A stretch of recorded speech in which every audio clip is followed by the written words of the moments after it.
Ayan. So, blessed day mga kapamuso. Siguro, naninibago tayo. Medyo maaga tayo ngayon, ano?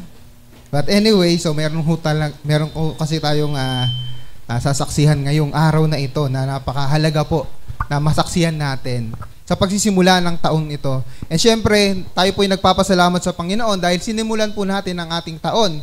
Syempre dito sa Pilipinas, sa pamamagitan sa pagkilala sa salita ng Diyos, sa pagkilala sa Biblia na ito ay tunay na salita ng Diyos.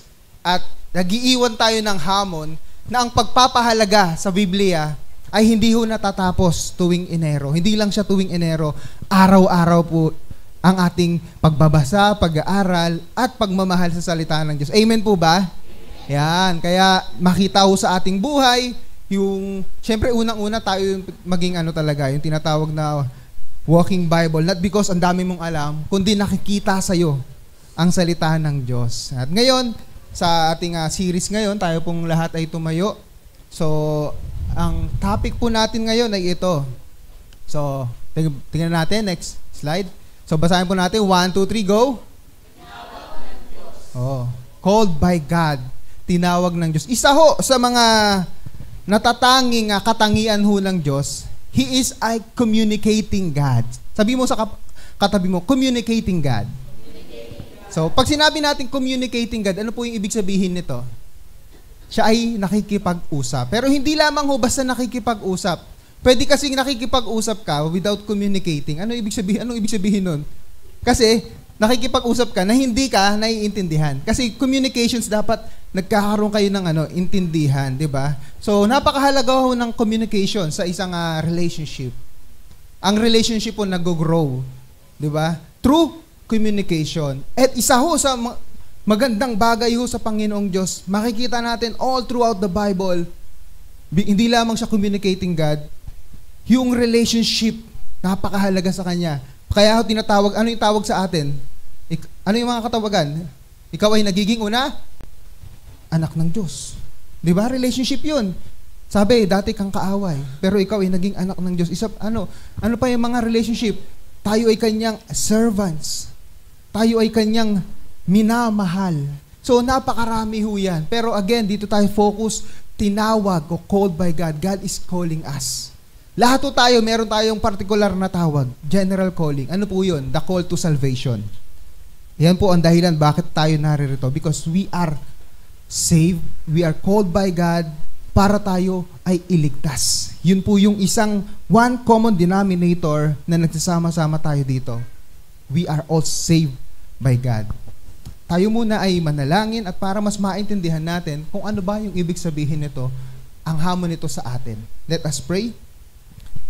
Panginoong Diyos, kami ay lumalapit sa iyo. Sa aming pag-aaral, nais po namin na matutunan ang iyong salita. Na ikaw ang Diyos na tumatawag at ano ang dapat naming maging tugon, Panginoon, sa iyong pagtawag. Pagpalain niyo po kami at ang aming matututunan, Panginoong Diyos, isabuhay namin. Maraming salamat, O Lord God. Bless us in Jesus' name we pray. Amen. So pag sinabi nating tinawag, so ngayon kasi madali na lang di ba? Usually ba, pag ikaw tumatawag ka o kaya ikaw ay tinatawag, ano ang gustong mangyari? Halimbawa, ikaw yung tinatawag. Bakit ka tinatawag? Halimbawa, ng kaibigan mo, kaklase mo, ng nanay. Bakit ka tinatawagan?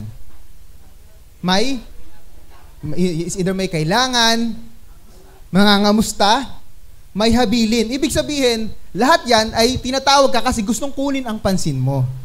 Iba-iba yung reason, pero iisa dahilan, kunin ang pansin mo. Is either may kailangan siya, di ba? Tinawagan ka, pogi-pogi mo kahapon Tapos mamaya, pautang nga ng di ba, ganyan?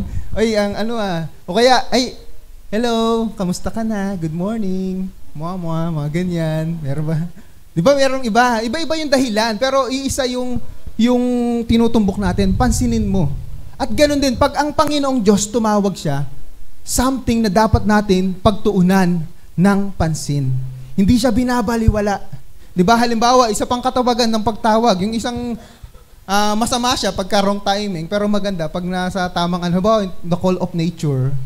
Di ba? Hindi mo pwedeng baliwalain yan kasi talagang hindi mo mapipigilan yan. Nung minsan nga, nagatid ako kay Tricia sa Pasig. Nasa pa lang ako Kabisig floodway pa lang, nararamdaman ko na. Tapos inabutan pa ako ng traffic light.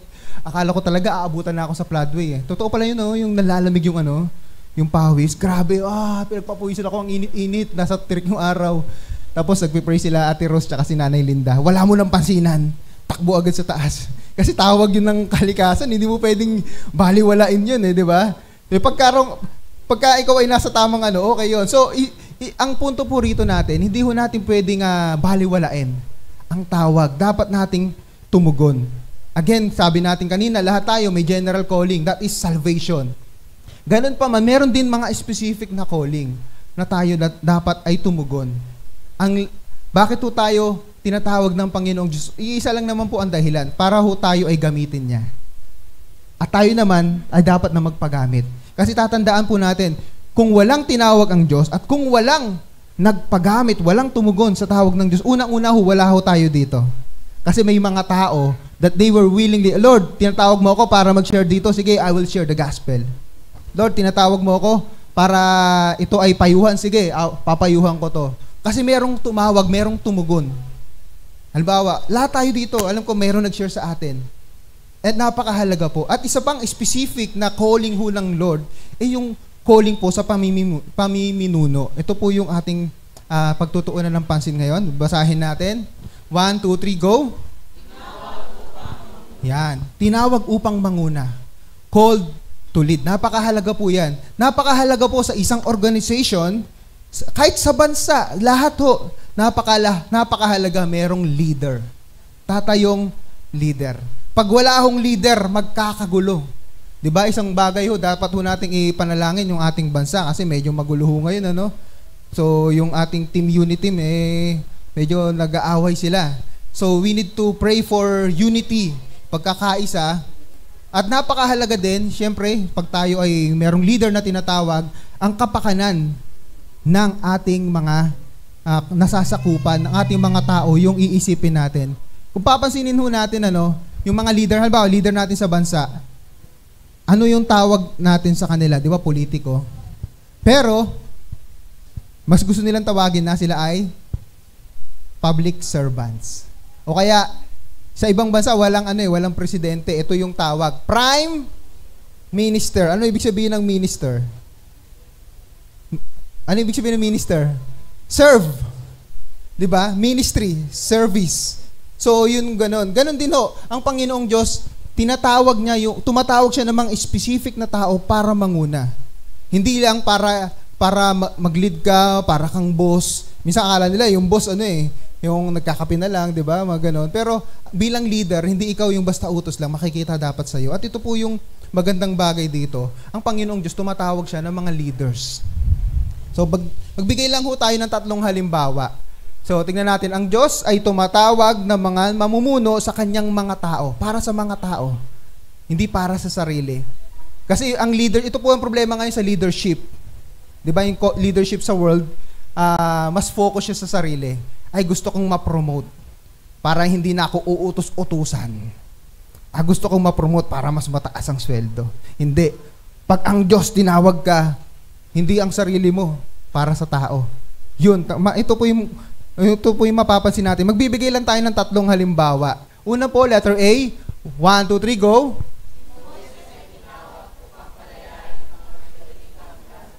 Ayan. Si Moises, tinawag siya ng Diyos para maging leader. Ang purpose, para palayain ang mga Israel. Ang sarap na ng buhay niya eh. May asawa na siya. May hanap buhay na siya. May 2 na siyang anak. Pwede na eh. 40 years na eh. Naka-move on na siya. Pero tinawag pa siya ng Diyos, nagpapastol siya, biglang may umapoy. Diba? Kung ikaw yun, parang mahirap yun kasi yung komportable ka na sa buhay mo. Tapos, tinawag ka ng Diyos, aalis ka dun sa comfort zone mo, pupunta ka sa malayong lugar. Tapos, yung papangunahan mo pa, di ba? Ito mismo yung term ni Moises, matitigas ang ulo. Na sobrang tigas, siya pa yung nadisiplina, hindi nakarating dun sa lupang pangako. So, tinawag siya ng Diyos, hindi para sa sarili niya, kundi para sa kanyang mga kababayan. Tingnan pa natin, isa pa pong halimbawa. Letter B. 1, 2, 3, go! Yan. Si Jeremiah, tinawag siya ng Diyos para bigyan ng babala at ibalik yung mga tao kasi tumalikod eh. Tatandaan po natin sa panahon ni Jeremiah, di ba? Sinakop sila ng Babylonia. At habang siya ay nangangaral ng katotohanan, habang nagbibigay siya ng babala, ano yung ginagawa sa kanya? Binubugbog pa siya. Hinulog pa siya sa balon. Kung wala lang mga taong nagmamalasakit, at ito pa, di ba, yung nagmamalasakit sa kanya, hindi pa nila kababayan. Dahil naniniwala siya sa Diyos ng Israel. So, hinugot siya dun sa balon, imbis na mamatay siya doon. Ganun ho, napakahirap eh. Masarap na yung buhay niya eh. Inutusan siya ng Diyos, pangunahan mo to. Magsisi sila. Siyempre, merong nagresulta yan. Naging maganda naman may mga tumugon dyan, pero karamihan hindi tumugon. Kasi yung hari nila, hindi sumunod sa babala eh. At naisulat naman yung mga sinulat ni Jeremiah. So, ang Diyos tumatawag siya. Ang purpose, again, one common denominator, para sa mga tao, hindi para sa sariling kapakanan. Sabi, and letter C, last. Ayan, nakabatian ko to kanina. 1, 2, 3, go. Yan. So, si Gideon tinawag siya ng Diyos. Para anong purpose niya? Iligtas ang mga Israelita mula sa mga Midyanita. So, makikita natin, tatlo lang halimbawa, pagka marami tayong pwedeng maging halimbawa dito, sila David, di ba? Even yung mga apostol. Pero lahat yan, unang-una sila ay tinawag ng Diyos. Pangalawa, tumugon sila sa tawag ng Diyos. Pangatlo, ang tawag nila, ang layunin nila, hindi para sa sarili nila, kundi para sa tao ng Diyos. Itong magandang paalala sa atin, lahat ng mga naglilingkod sa Panginoon is not about ourselves. Bagamat, siyempre, we are trying to work out na maging komportable tayo, na maging hindi tayo mahirapan. Kaya nga, di ba, yung isa sa mga ginugol natin, yung multitasking. Kasi ayaw naman nating pahirapan din ng ating mga naglilingkod sa Panginoon. Pero hindi ho natin maiiwasan ang katotohanan na darating talaga ang pagkakataon, hindi ho madali ang paglilingkod. Di ba? We are not trying to, yung sugarcoat yung mga bagay-bagay. Hindi ho madali kasi you are dealing with people.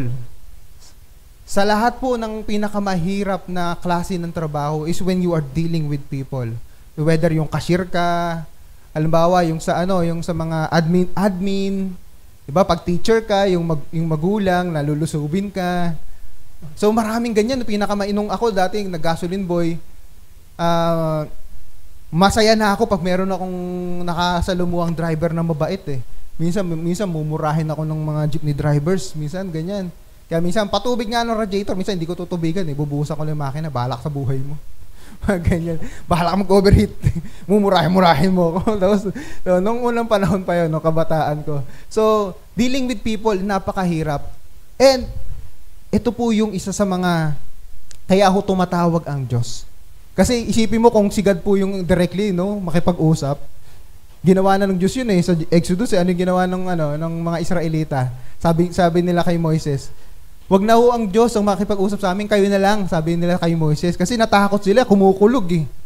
So isipin nyo, di ba? Baka pag si Lord yung kumausap sa atin directly, patay na tayo eh. Because yung presensya ng Diyos, yung kabanalan, sa sobrang kabanalan nga, di ba? Merong parte ng lupa doon sa bundok ng Sinai, hindi pwedeng tumapak ng mga Israelita. Si Moises lang ang nakakatawid, nakakapunta pa sa bundok.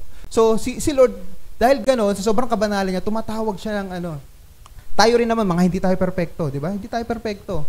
Pero, again, ini-establish natin, God calls leaders. At ngayon, ito po yung pangkaraniwang tugon. Mga pangkaraniwang tugon ng mga tinatawag ng Diyos. Nung ikaw po, baka yung tatlong ito, nasabi mo na ito. At ang magandang matututunan natin dito, itong mga tugon na ito ay tinugon din ng tatlong ginawa nating halimbawa kanina. Halimbawa, pwede bang i-lead mo tong ministry na ito? Ano yung unang-unang pumapasok sa isip mo? Tingnan natin, baka kasama ka rito sa tatlong ito. Unang-una yung tugon ni Moises. Ano yung naging tugon ni Moises dito? Basahin natin. 1, 2, 3, go! Yan. Sino dito na nasabi na to? Wag ako, iba na lang. Kahit nga sa prayer eh. Well, di pa leadership yun, Pwede bang opening prayer ka, wag ako, kumikimbot pang ganyan, no? Siya na lang. Diba? Hindi, prayer pa lang yun, hindi pa leadership yun. Ito yung common na tugon natin pag tayo ay tinatawag ng Diyos. Eh syempre, si Lord gumagamit siya ng mga tao, mga leaders sa church. Pwede ba, pangunahan mo ito? Kaya ito ang nagiging dahilan, ang ating pong church, napakarami pong multitasking. Kasi, marami ho sa atin, hindi tumutugon sa tawag. Sino ba? Iba na lang. Wag ako. Diba? Tingnan natin, basahin natin. Sa Exodus chapter 3, verse 11, nung tinawag na si Moises, sagot ni Moises, sumagot si Moises, sino po ako para humarap sa Faraon at ilabas ang bayang Israel mula sa Ehipto? Unang-una nating makikita, tugon natin, katulad ni Moises, sino ba ako? Ano ba background ko? Wala akong alam. Diba? Tinitignan natin nung hindi natin kaya. Pero, later on, tingnan natin nung magiging tugon ng Diyos. Isa pa, sa Exodus 4:13, eto na, Yahweh, maaari po bang iba na lang ang inyong suguin? Sagot ni Moises. Si Moises, parang di pa lang tayo si Moises, ano? Makikita natin yung great men and men of, yung di ba, men of the Bible. Akala natin, napakalakas nila, napakatatag nila. Pag tinawag ng Diyos, sige, go! Pero makikita natin, taong-tao sila katulad natin. Natatakot din sila. Pero alam na natin yung ending nito. Sa umpisa, tumanggi sila. Pero alam natin yung ending nito, tumugon naman sila. And later on, makikita natin kung bakit, paano sila nagtagumpay. So, ito yung common na, katulad ni Moises, ito din yung common na tugon natin. Pag tayo ay tinawag sa isang ministeryo o sa isang leadership, sino ba ako? Iba na lang. Kasi nakikita natin sarili natin. Una-una, I'm not worthy. Lahat naman tayo. Kung yun ang dahilan, kung valid po yung dahilan na I am not worthy, wala akong karapat-dapat na umakyat dito. Even me. Hindi ako karapat-dapat mangaral. Kasi lahat naman tayo ay hindi karapat-dapat. Kung hindi natin nauunawaan yung salita ng Diyos. Bakit? Ang sabi ng salita ng Diyos, yung sa sinabi ni Timothy and sinabi ni Pablo kay Timothy sa kanyang sulat, bagamat hindi ako dapat minarapat ako ng Diyos para maglingkod sa Kanya. Tapos sabi pa sa 2 Corinthians chapter 5 na si Jesus ay naging kasalanan. Ibig sabihin, siya yung sumalo ng mga kasalanan natin. Siya yung naparusahan. So that we can be, ito yung term sa English, we can become righteousness of God. Magiging katwiran. Tayo ay magiging righteous sa harap ng Diyos. Tayo ay naging karapat-dapat hindi dahil sa magaling tayo, dahil po sa sakripisyo ni Jesus. At yun po yung lagi nating aalalahanin. It's all because of the sacrifice and the grace of the Lord Jesus Christ. So yun po yung kanyang unang tugon, isang halimbawa. Letter B, ito naman yung tugon naman ni Jeremiah. 1, 2, 3, go. Yan.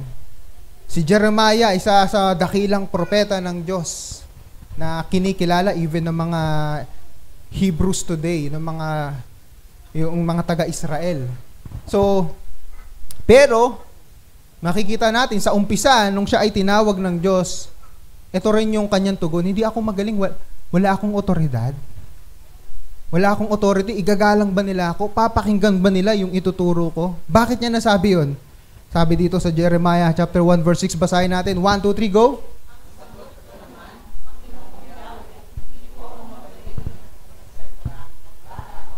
Yun. Una, sabi niya, hindi ako magaling. Hindi, uutal-utal ako. Kasi ang calling niya, ang tawag sa kanya ng Diyos, maging mensahero, maging propeta, gagamitin ng kanyang dila. Hindi ko magaling magsalita.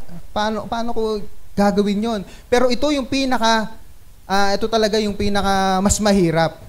Yung pagsasalita, maano mo yan matitrain yan Ito, bata pa po ako. Hindi mo mababago edad mo. Pwede mong baguhan ng itsura mo, magpa-botox ka, 'di ba? Kahit 90 ka na, nagpa-stem cell ka, batang-bata pa rin Ngayon kasi madali na lang pekein yung edad no? Yung kasi papaano ka lang, siyensya ka lang, 'di ba? So magpapahid ka lang araw-araw ng mga pampaganda, pampapogi. Para hindi halatang 60 ka na, para ka lang 59 na, mga ganun. Pero dito, makikita natin dito, bakit nasabi ni Jeremiah na bata pa po ako? Kasi ang range po ng kanyang edad dito, 17 to 20 years old. Anong problema dito? Ang papangaralan niya, hindi lang mga matatanda, mga Pharisees, mga spiritual leaders, na pati ang hari ng Israel. Diba, sino ka para humarap sa hari ng Israel? Sino ka para humarap sa mga Pariseyo, yung mga spiritual leaders nila? Halimbawa, si Haris, tinawag siya ng Diyos. Diba, halimbawa lang, pagsasabihan mo, ang pastor mo, mga ganyan. Ang sabi ni Lord, ganito, ganyan, ganyan. Anong magiging reaction mo? Diba, kakabahan ka eh. Ganun ho yung situation. Tinawag siya, hindi lamang para mangaral sa mga kanyang mga kababayan, maging yung mga leaders nila. Kaya nga pumupunta siya sa hari eh. Tapos yung mga nagpapabugbog sa kanya, yung mga spiritual leaders pa. Kasi bata pa eh. Gagalang ba nila ako? Di ba common yan? Halimbawa, nasa ministry ka. Ano ba albawang ministry? 60 plus? 60 plus tapos ano ka, no? Teenager ka? Pwede ba yun? So, ano ba, meron ka ministry dito lang sa church. Magiging leader ka, papangunahan mo mga mas matatanda sa'yo, di ba nakakailang yun? So, nakakailang yun. Papakinggan ba nila ako? Ito yung naging tugon niya. Hindi po ako magaling. Wala akong otoridad, bata pa ako. Later on, tignan natin kung ano yung naging sagot ni Lord dito. Letter C, ito naman, yung naging sagot naman ni Gideon nang siya ay tinawag. 1, 2, 3, go! Yan, mahina ako, wala akong kakayahan. Diba, yun again, talent. What is my talent? What is my skill? What is my knowledge? Paano ko mangyayari? Napakahalaga po yun, ano? Pero alam nyo, ito po yung sekreto dyan eh. Kahit sa umpisa, wala kang masyadong talent. Pag ibibigay mo yung puso mo, yung dedication mo, matututunan mo yan. Lahat ng mga nagsisimula, yung mga teachers, yung mga nagbi-minister sa atin, lahat po yan, wala namang magaling agad eh. Even me, nung ako po yung naglilid ng Bible study sa Tikling, ayaw ko mag-Webes. Kasi hindi ako magaling magturo. Iniiyakan ko po yan. Parang hindi ko nabibigyan ng justice. Wala akong alam. Hindi ako marunong magsalita. Pero dahil tawag yun eh, pangangailangan eh. Kailangan merong masyaran ng gospel. Alam ko, kila ano tayo eh. Kila Richie. Pati nakakasama rin ako minsan kila Ate Eden nun dati. So, tuwing sasapit ang Webes, ayokong sumapit ang Webes.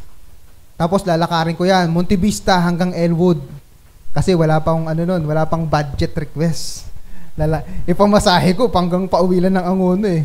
Doon na lang ako maglalakad. Ganun ho yung ginagawa natin. Di ba yung ilang oras ka maglalakad? Almost 1 hour yun. So, pero ang magandang bagay doon, habang ginagawa mo yung best mo at iniiyak mo sa Lord yan, unang-una natitrain ka. Pangalawa, nanalangin ka, si Lord yung magtuturo sa'yo. Ito pala dapat, ganito, ganyan. Kasi hanggat hindi mo sinusubukan, wala akong mangyayari. Yung mga drummers natin, hindi ako marunong mag-drums. Syempre, hindi ka nagpa-practice eh. I-practice mo yan. Ganun din sa ministry, i-practice mo yan. Tignan natin. Kung hindi ka matututo, everything can be learned. Diba?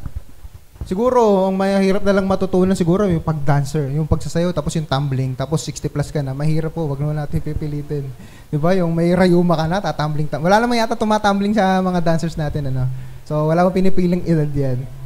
So, ngayon, yun po yung naging tugon nila. At ito naman po yung maganda. Ano ho yung naging tugon naman ng Diyos?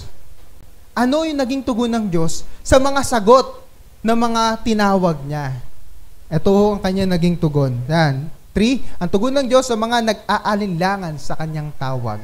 Sila po ay hindi po hindi po sila unbelievers, kundi nag-aalinlangan sila. Hindi sa Diyos, nag-aalinlangan sila sa sarili nila. Yun po, lilinawin lang natin. Kasi lahat naman tayo, gano'n naman usually, di ba? Naniniwala tayong may Diyos, pero we are doubting, di ba, sa sarili natin. Pero ito tugon ng Diyos sa kanila. Unang-una ho, kay Moises. 1, 2, 3, go.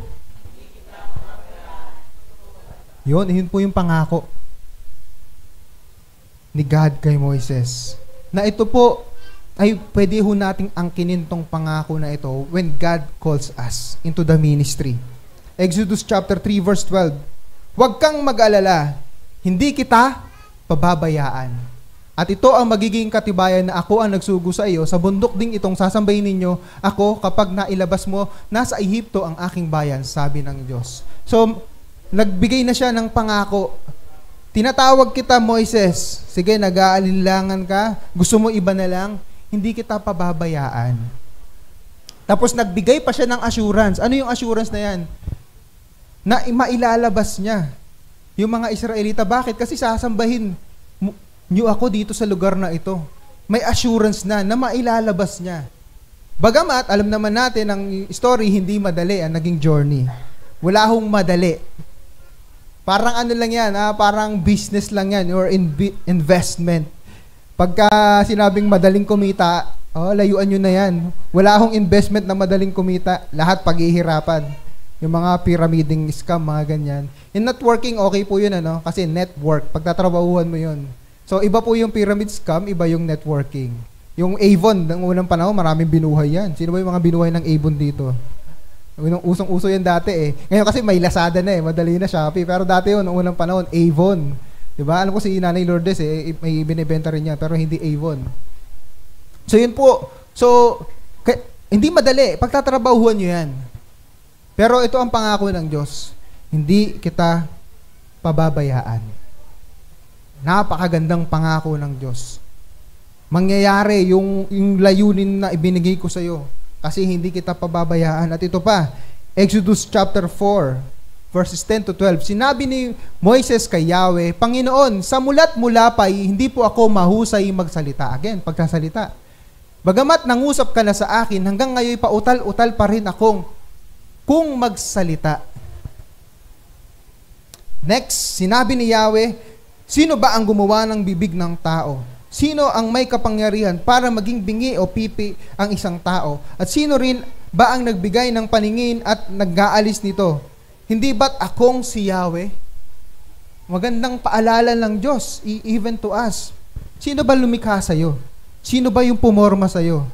Di ba, Psalms 139, hinugis tayo ng Diyos. Doon pa lang sa sinapupunan ng ating nanay. May plano na ang Diyos sa atin.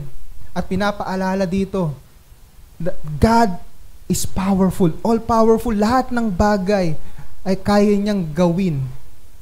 At sa ating panahon ngayon, meron siyang inilagay na nakatira sa atin. Yun po yung banal na espiritu na nasa atin. Siya yung tutulong sa atin. Siya yung magtuturo sa atin. Hindi tayo pababayaan ng Diyos. Kaya nga, ito po, napakagandang pangako. Basahin natin sa verse 12. 1, 2, 3, go!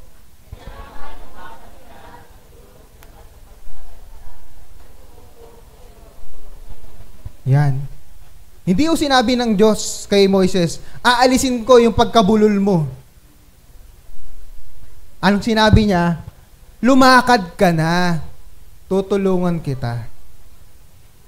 Wala hong di ba minsan nagpe-pray tayo na, Lord, alisin niyo po yung problemang kong ito. Walang ganun. Paminsan-minsan nangyayari. Pero commonly, ang problema, hindi yan aalis. Kailangan mong harapin. Kailangan mo siyang harapin at talunin. Di ba? Kailangan mo mang-overcome yan. Halimbawa, si Lord Jesus Christ mismo, sabi niya, kung gugustuhin niya, pwede niya nang hindi maranasan yung kahirapan eh. Tatawag lang siya ng mga anghel niya. Hindi na siya mapapako sa krus. Pero hindi, kasi hindi matutupad ang kalooban ng Diyos. Na-overcome niya yung human fear, yung nakaramdam din siya ng takot, di ba yung prayer niya, kung maari, hindi ko maranasan tong hirap na to, yung saro ng paghihirap na to, but not my will, sabi ni Lord Jesus Christ. At dito makikita natin, hindi inalis yung pagkabulol. Pero nag-provide siya, ito po yung natin, nung magiging topic natin next week. Lumakad ka na, tutulungan kita. Pero ang pangako ng Diyos, ituturo ko sa iyo ang iyong mga sasabihin. And even, alam nyo, even sa healing, di ba? Nung nagpagaling si Lord Jesus Christ, di ba? Yung napag-usapan to ng YA eh. Di ba? Meron doon na yung hukot yung kamay. Ano ba yung paralyzed yung kamay, hindi maiunat. Sabi ni Lord, sabi niya kay Jesus Christ, pagalingin niyo po ako. Gumaling tong kamay ko. Ano sinabi ni Lord Jesus Christ? Iunat mo. Paano niya maiunat? Paralyzed nga eh. Pero inunat niya. Siguro, di natin alam. Siguro, mahirap siguro yun. May pain siguro yun. Hindi din detalye. Malamang merong pain na gano'n na naranasan. Pero naiunat. Nung nagpagaling si Lord Jesus Christ ng 10 ketongin, ano sinabi? Pagalingin niyo po kami. Ano sinabi ni Lord Jesus Christ? Pumunta kayo sa mga pare. Pasok kayo dyan sa city. Susuwayin nila yung utos ng Old Testament kasi ang mga may ketong, hindi sila pwedeng pumasok sa particular na lugar, sa city, sa Jerusalem. Labas sila, excommunicated. Lumabas, hindi sila pwedeng pumasok, pero sabi ni Lord Jesus Christ, pasok kayo doon. Kung sila pumasok sila na may ketong, babatuin sila hanggang mamatay. Ganun po ang parusa sa Old Testament. Pero sumunod sila. At habang sila ay sumusunod, pagpasok nila, gumaling sila. Alam na natin yung story, di ba? Isa lang yung bumalik kay Lord Jesus Christ. Hindi agad sila pinagaling ni Lord Jesus Christ. Sumunod muna. Ito po yung hamon. Sumunod ka muna. Sabi mo sa katabi mo, sumunod ka muna. Sumunod ka muna. Kasi ang gusto natin agad, ang gusto agad natin, magaling agad tayo. Wala akong gano'n na instant magaling. Lahat yan, dumadaan sa proseso. Lahat ng tinawag ng Diyos, dumadaan sa proseso. Tinatransform ni God. So, kaya napakahalaga, tumugon tayo kasi hindi tayo pababayaan. Kailangan sumunod muna tayo. So, tingnan natin. Ito pa, yung pangako naman ni God, yung tugon ni God kay Jeremiah. Basahin natin, letter B. 1, 2, 3, go. Yan. Jeremiah chapter 1, verses 6 to 8. Nabasa na natin yung tugon niya, di ba? Sabi niya kanina, bata pa po ako. Ito, bata pa po ako, hindi ako magaling magsalita. Pero ano yung sabi sa verse 7? Subalit ang sabi niya sa akin, huwag mong sabihing bata ka pa. Verse 7 tayo. Pumunta ka sa mga taong sasabihin ko sa iyo. Ipahayag mo sa lahat ang aking sasabihin sa iyo. At ito yung pangako ng Diyos. Verse 8, basahin natin. 1, 2, 3, go.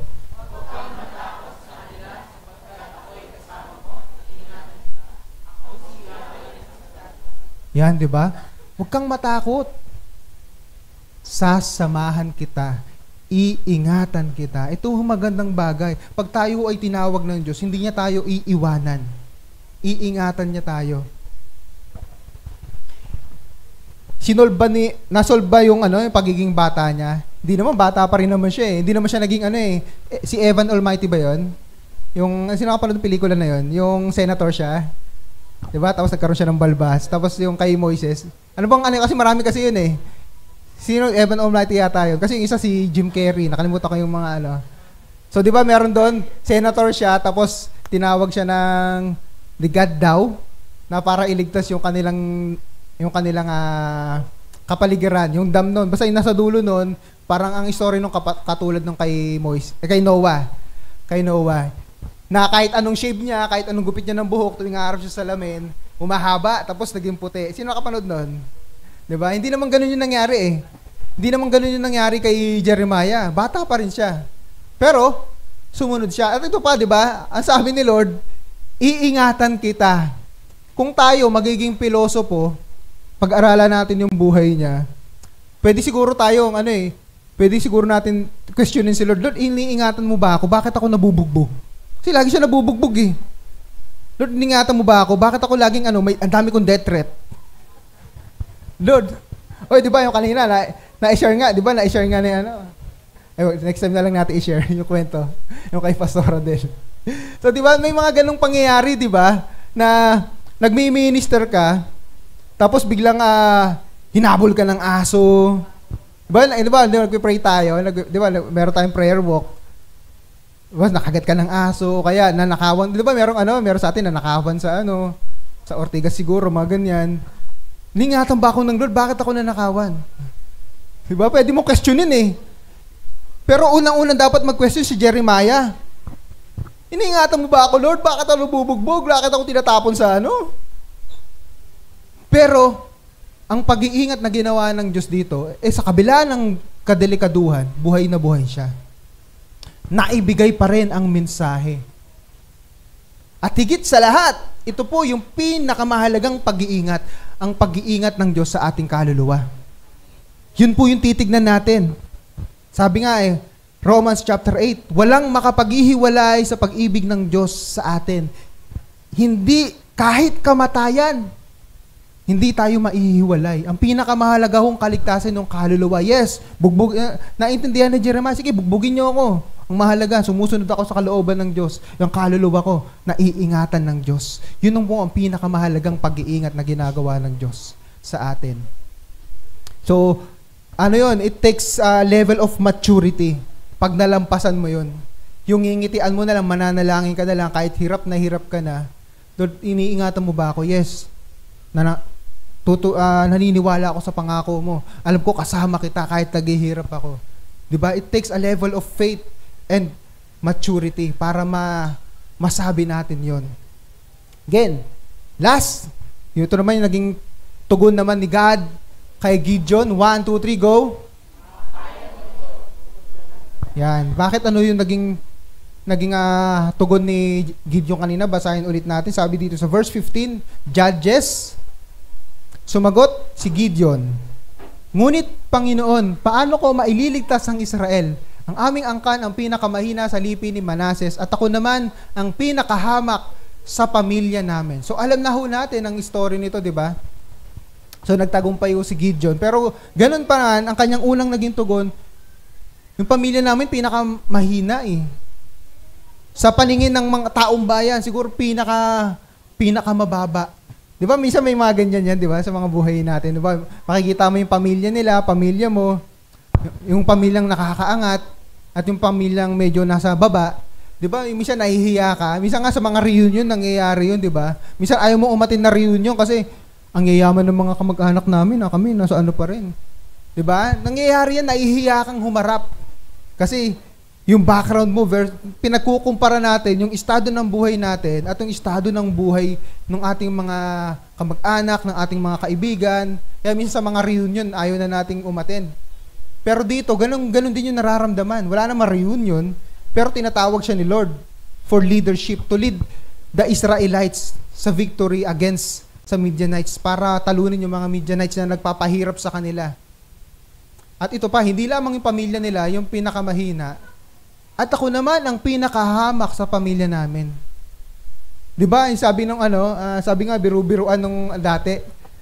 Yung yung pinakabobo daw sa lahat ng bobo, sabing ganun yung mga biru-biruan namin dati sa mga nung high school. Ayoko diyan, ako na yung pinakabobo sa klase natin. Pero hindi naman totoo 'yun, yung mga ganun. Pero nangyayari 'yan, 'di ba? Ikaw na yung pinakamahirap sa lahat ng mahirap, ikaw yung pinakamahina sa lahat ng mahina. Ikaw na yung pinakamangmang sa lahat ng mangmang. At ganun ang tingin ni Gideon sa sarili niya.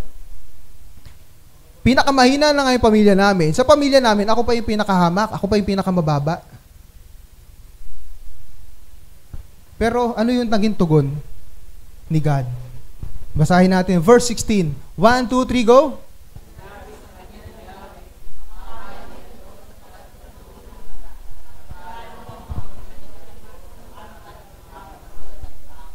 Yan. Ito naman ang pangako ng Diyos. Yes, mahina ka, pero tutulungan kita. Sino ba kakampi mo? Ang makapangyarihang Diyos. Kahit anong hina ho natin, kakampi natin makapangyarihan. At itong isang bagay na ito na naintindihan ni Pablo, kung kailan ako'y mahina, ako'y malakas. Di ba sabi ni Pablo? At tuwing nakikita niya yung kanyang kahinaan, naaalala niya yung grace of God. Isang kagandahan ho ng pagiging mahina, hindi ka na nagre-rely sa sarili mo. Nagre-rely ka sa Diyos. Minsan maganda, marami kang alam, maganda, lahat kaya mong gawin. Pero pag hindi ho natin nababantayin yan, isa sa mga nagiging resulta yan, nagiging mayabang tayo. Yung i-judge na natin yung iba, naman, napakahina naman ito. Di ba kahit yung mga nagda-drive, akala mo hindi nagsimula sa beginner Kung businahan yung mga, Di ba? Ang bano naman ito mag-drive. Akala mo, ikaw hindi naging bano. Di ba? Ang pangit-pangit naman ng mga classmate ko. Yung gandang-ganda ka, poging-pogi ka sa sarili mo. Akala mo, ikaw hindi. May pang ano ka lang, meron ka lang pang pants, may pang pahid ka lang sa mukha mo, mga ganyan. So nakakalimutan natin kung saan tayo nagsisimula. Kaya minsan, maganda rin, maaalala natin na mahina tayo, wala tayong kaya. Kasi, pag naaalala natin yung kahinaan natin, ito yung mga panahon na mas nananalangin tayo. Ito yung mga panahon na mas umaasa tayo sa Diyos. Kasi, sabi sa 2 Corinthians chapter 8, knowledge pops up. Yung kaalaman, nagpapayabang yan eh. Diba? Pero yung pag-ibig, diba? Ang pag-ibig, umaabot siya. Hindi siya nagja-judge. Kaya napakahalaga na tayo, kilalanin natin, mahina tayo. Ang hamon, mas maging dependent tayo sa ating Panginoong Diyos. Ang Diyos tumatawag ng mga leaders. Ang Diyos tumatawag siya ng mga maglilingkod sa Kanya. Ang purpose, para pangunahan ang mga tao, sa panahon natin, tinatawag natin mga Kristiyano. Kung walang leader, magulo, walang order. Maraming ganyang mga bansa, di ba? May mga civil war na tinatawag, ang gulo ng pamumuhay nila kasi walang leader. Kaya bilang aplikasyon para sa atin, lalong-lalo na sa mga tinawag ng Diyos, at sa mga tatawagin ng Diyos at sa mga nararamdaman na sila ay tinatawag ng Diyos. Whether it's for leadership or for service, kahit anong klaseng paglilingkod sa Panginoong Diyos, ito po yung maging hamon sa atin. 1, 2, 3, go!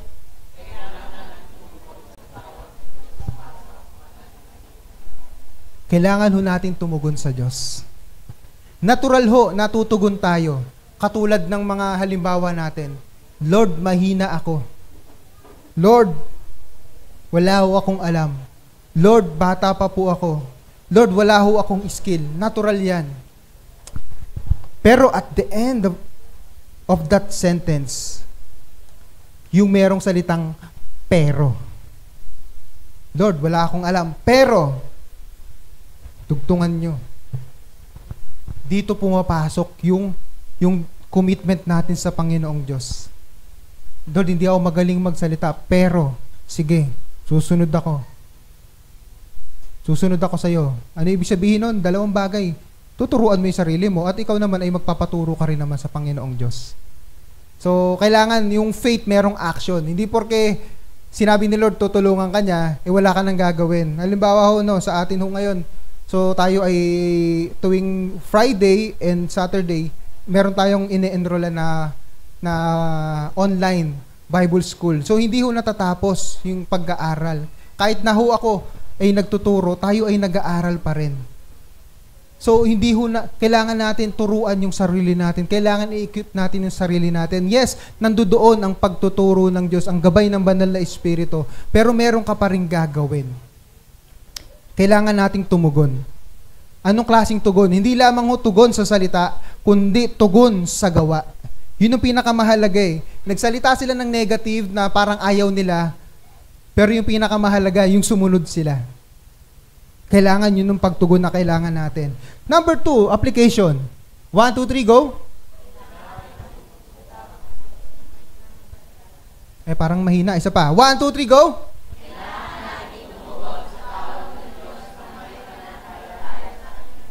Yan, may pananampalataya sa Kanya. Kung yung una, ang focus natin, ito kasi nangyari, di ba? Sa tatlong halimbawa natin kanina, ang focus nila nasa sarili. Natural, pag tumingin ka sa sarili mo, negative ang makikita mo. Pero pag ikaw, tumuon ka sa Diyos, makakaya mo. Kaya nga pananampalataya sa Kanya, hindi pananampalataya sa sarili mo. Kasi ang sarili natin, hindi reliable yan. Nagbabago ang emosyon, pero ang Diyos hindi nagbabago ng pangako, hindi nagbabago ng Kanyang katangian. He is God, He is the same. Noon, bukas at magpakailanman, hindi nagbabago ang Diyos. Kaya dapat ang pananampalataya natin nakatuon sa Kanya. Kung saan ka tinatawag ng Diyos, mas lalo kang tumuon sa katangian ng Diyos. Mas lalo kang tumuon sa mga pangako ng Diyos. Para yung mga weaknesses na nakikita natin sa ating sarili, para yung mga imperfections na makikita natin sa ating mga sarili, para yung mga failures and even the past experiences, yung hurts, failures, kabiguan, lahat, ma-overcome natin even yung trauma. 'Di ba? Marami sa atin may mga trauma eh. Pero nalalampasan nila. Alang-alang sa paglilingkod sa Diyos. Yung mga dati na akala nila hindi nila kayang magpatawad, nalalampasan nila. Yung mga dati, 'di ba, merong yung mga nurses, 'di ba? Merong mga nurses na yung sa umpisa mga takot sa dugo. Sino dito mga takot sa dugo? Magdi-nurse sila. Pwede ka bang mag-nurse takot ka sa dugo? Na-overcome nila. 'Di ba? Merong mga naglilinis, takot sa gagamba. Merong mga takot sa gagamba dito, banggitin ko ba? Meron din mga takot sa palaka. 'Di ba? Minsan nalalampasan nila 'yan. Wag lang didikit, papapatili yan. So, kaya natin lampasan. Nakatuon tayo sa ating Panginoong Diyos. And number 3. 3 tayo. Number 3. 1, 2, 3, go.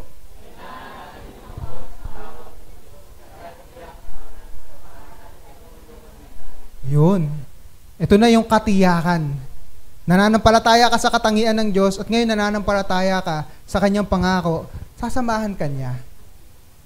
Sa katunayan, ito yung isa sa pangalan ni Jesus. Ano yung isa sa pangalan ni Jesus sa Matthew chapter 1? Siya ay tinawag na, binanggit din sa Isaiah chapter 7, Emmanuel. God is with us. Paano tinupad ng Diyos yun? We have the Holy Spirit within us.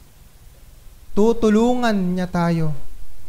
Tuturuan niya tayo. Sasamahan niya tayo. Sa lahat ng mga tinawag ng Diyos para mamuno, sa lahat ng tinawag ng Diyos para maglingkod,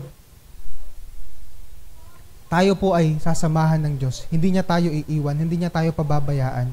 At ito, bilang konklusyon basahin natin. 1, 2, 3, go.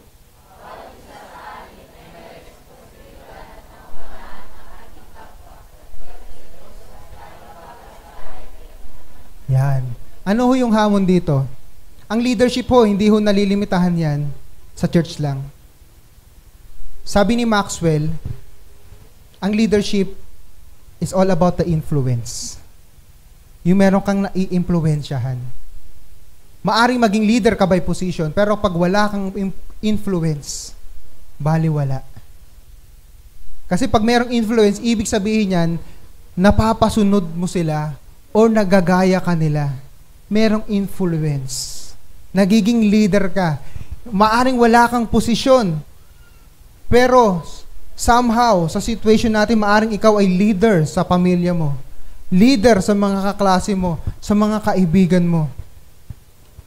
Napangunahan mo sila. Maging good influence.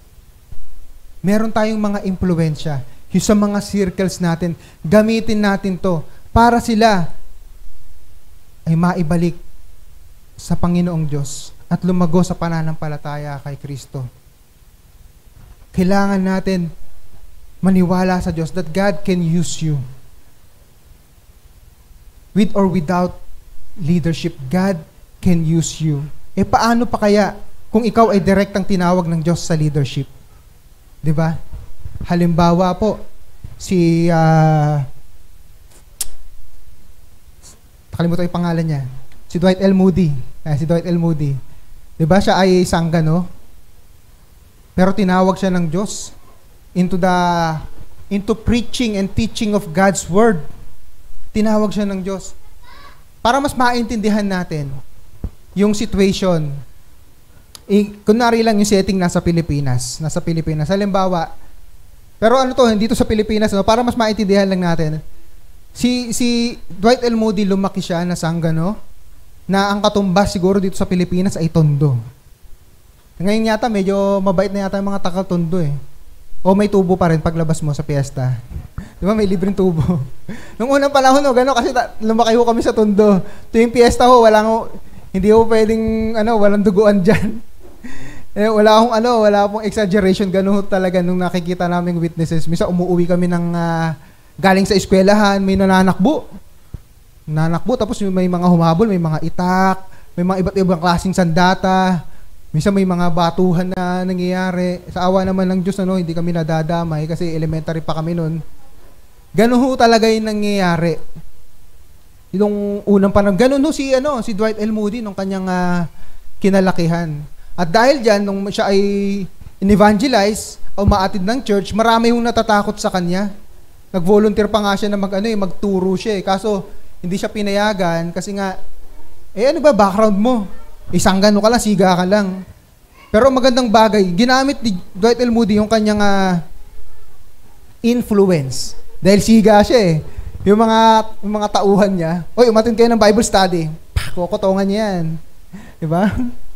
Pero ngayon, syempre mabait na siya nung later on, hindi siya nangungutong. Pero ginamit niya yung influence niya. At marami po siyang nadala sa Panginoon. Ginamit ng Lord yung kanyang passion. Doon magsisimula yun eh. Yung pagsunod. Yes, maaring yung ugali mo hindi pa naaayos. Yung pagsasalita mo hindi pa naaayos. Pero gawin mo muna. Sumunod ka muna. At ngayon, kinikilala natin sa isa pinakadakilang evangelist na nabuhay, si Dwight L. Moody. Sa kabila ng kanyang background na sanggano, siga at walang pinag-aralan, ginamit siya ng Diyos. At God can use us. Huwag ho tayong matakot sa tawag ng Diyos. Kaya nga ho, ati hong masasaksihan ngayong araw na ito, meron tayong mga itatalaga. Iko-commission ngayong araw na ito. At ngayong oras na ito natin gagawin para masaksihan natin una. Pangalawa, lahat ho tayo maipanalangin sila. Sabi ho ni Pablo, sa Ephesians chapter 6, 17, 18, Romans chapter 15, 30, Colossians chapter 4, ang lagi niyang prayer request, ito ang laging prayer request, ipanalangin niyo ako. Isa sa pinakadakilang apostol ni Jesus, napakarami niya naabot, pero ang prayer request niya, ipanalangin niyo ako. Hindi yan naging prayer request, ipanalangin niyo ako na gumaling ako sa sakit ko. Kasi di ba yung sa Corinthians, meron siyang nararamdaman eh, torn in the flesh. Pero ang lagi niyang prayer request, ipanalangin niyo ako na maipahayag ko ang ebanghelyo ng nararapat, na mailigtas ang mga tao.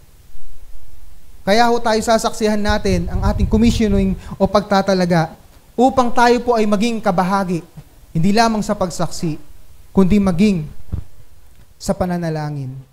At ngayon po, tinatawagan natin